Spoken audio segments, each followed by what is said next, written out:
মেয়ের সন্তান তো ছিল শুনছে, তারপর তো বারবার আমরাও জবানবন্দি দিচ্ছি। মেয়েটা সম্ভবত অনার্সে পড়ে, কিন্তু সেকেন্ড ইয়ারের পরে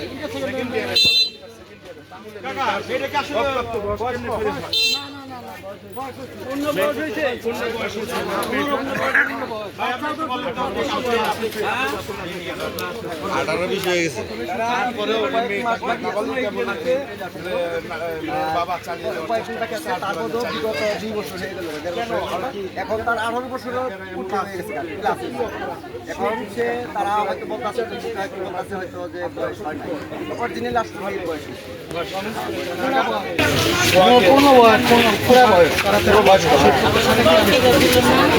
এই ছিল এখানকার শেষ অবস্থা। আমরা শেষ যে কথাটা বলতে চাচ্ছি, এই ঘটনাটির নিরসন চাচ্ছি। আমরাও গণমাধ্যম কর্মীরা এই ঘটনাকে নিয়ে বারবার আর কোনো নিউজ করতে চাচ্ছি না।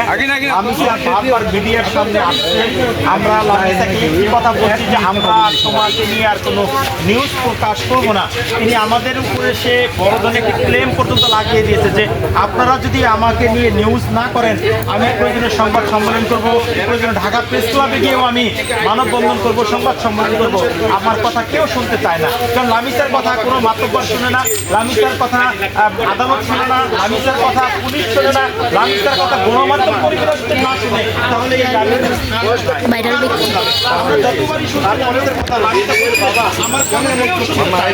আমার কথা যদি তাহলে আজকের এই ঘটনাটা এত দূর পর্যন্ত আসতো না, কেউ শুনতে চায় না। তবে আমরা চাচ্ছি লামিসের কথা আমরা শুনবো, চাচ্ছি এটা যেন আর যেন বাইরে না যায়। আগামী 28 তারিখে পরেই একটি শুনানি আছে। আশা করি মহামান্য আদালত এই বিষয়টি বিবেচনা করে তিনি করবেন এবং সোহাগকে মুক্ত করবে, মুক্তি দেখবেন এবং আমরা আশা করি সোহাগ কাছে ফেরত আসবে। এই আশা এবং প্রত্যাশা রেখে আমি আলমগীর হোসেন আবার বিদায় নিচ্ছি এখান থেকে। সবাই ভালো থাকবেন, সুস্থ থাকবেন, নিরাপদে থাকবেন। আল্লাহ হাফেজ, আসসালামু আলাইকুম।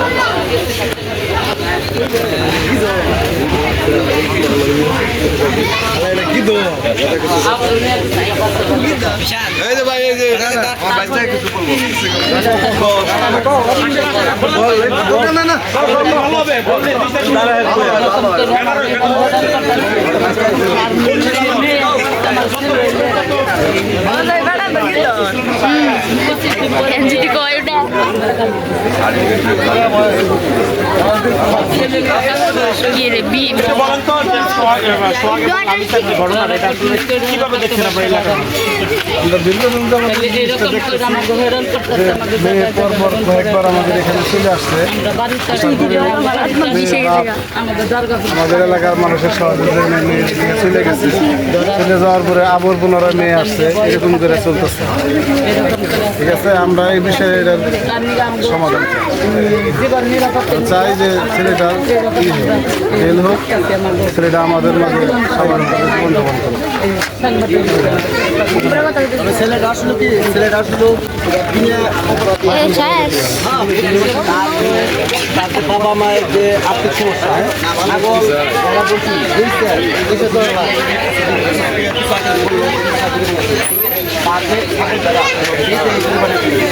আর মেয়েটা একটু দেখে চাকরি রেখে মেয়েটারও ছেলেটারও প্রথমে হয়তো ছেলেটা হয়তো ভালো রেখে হয়তো মেয়ের বাবা এই সমস্যার কারণে ঘুরতে ঘুরতে তার আর্থিক সমস্যায়